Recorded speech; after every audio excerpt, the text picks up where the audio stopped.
Machiegni kendo, Riwruoge mar kanisa e pacho ka NCCK ochako anga chenro mar chwalo pi maler e alwora ma kaunti ma Kitui ma milambo kaka okang' mar temo geng'o ohiu kod bende kedo gi ywaruok e kind anyuola.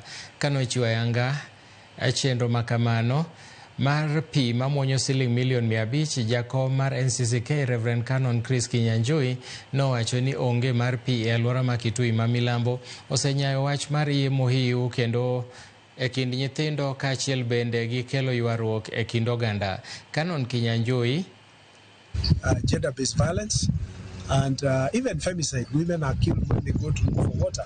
So this is how we can be able to help our mothers, and we ask the government of Kitui to come up with a Marshall Plan, and we can work together to make sure that no mother will be exposed to gender-based violence.